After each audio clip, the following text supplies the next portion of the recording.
So Boeing really is a result of relationships.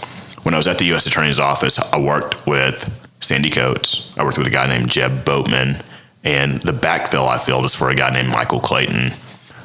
So when Boeing really expanded in Oklahoma City, probably 10 or so years ago, Jeb Boatman was the first person to hold the role that I currently hold.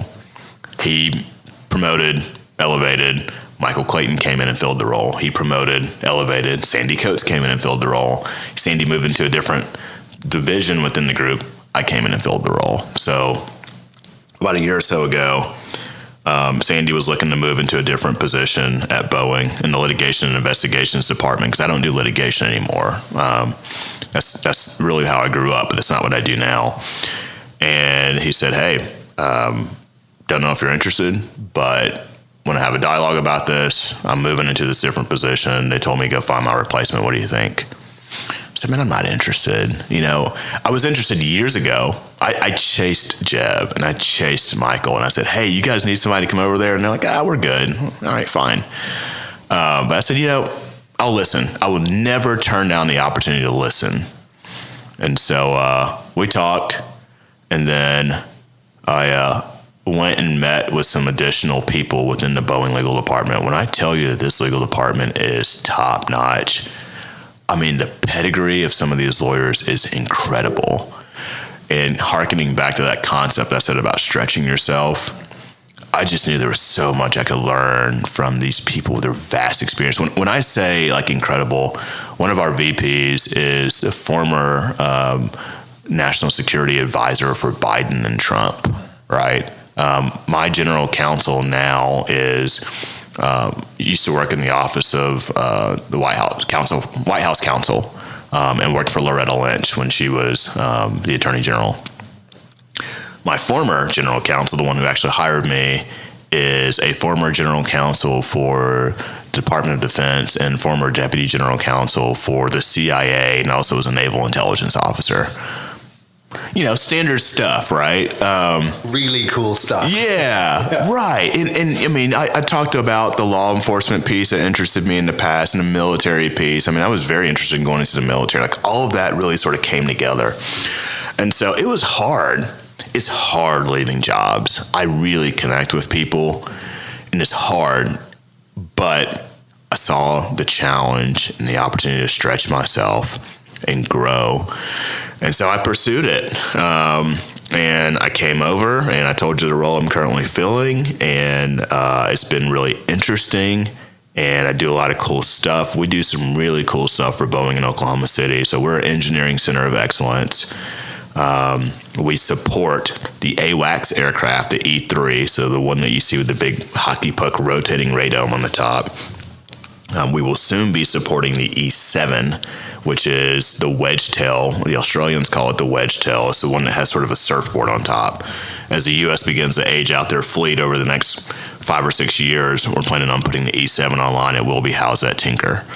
Our site also supports the B-1 bomber, known as the Bone or the Lancer. It's a loud airplane, and my windows in my office rattle when it takes off, and I love every minute of that.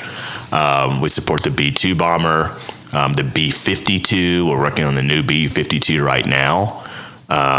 We support the executive transport fleet. People don't understand what that means. That's Air Force One, the president's airplane. We support that out of Oklahoma City. Air Force Two, which is a C-32 aircraft, we support that.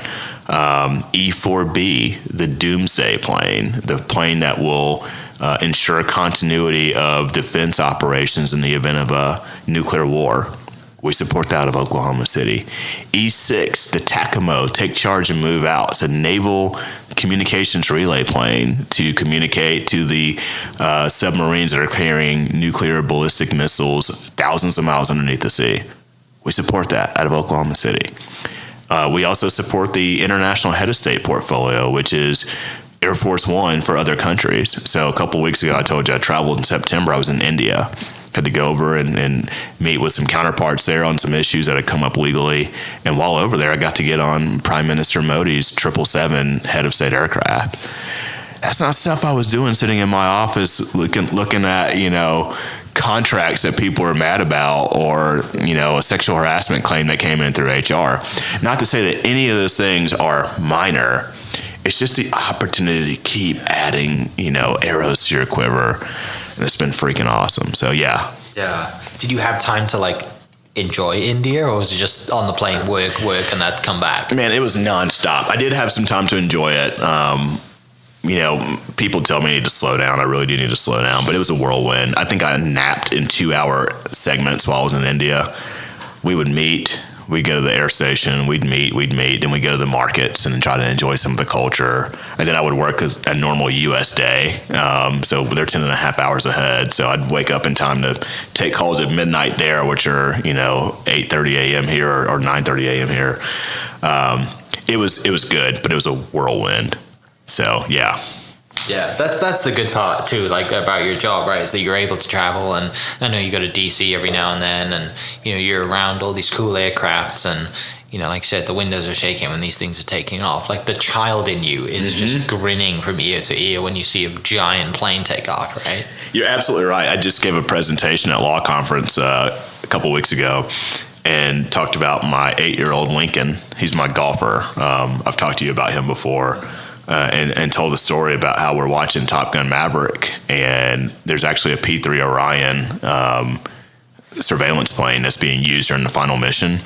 And he's like, "Hey, Dad, that's your plane," which is truly not, but he understands what I work on and what I do. And I got to tell that story, and I'm like, guys, sometimes in these hard times that we have in the company, when we're all focused on dividends and returns on shares, and what does our revenue look like, and where are we at on orders, back up and look at things through the eyes of an 8-year-old and think about how exciting it is to work on the stuff that we're working on, and to understand that we're supplying the warfighter and its allies in a very tumultuous time geopolitically. So yeah.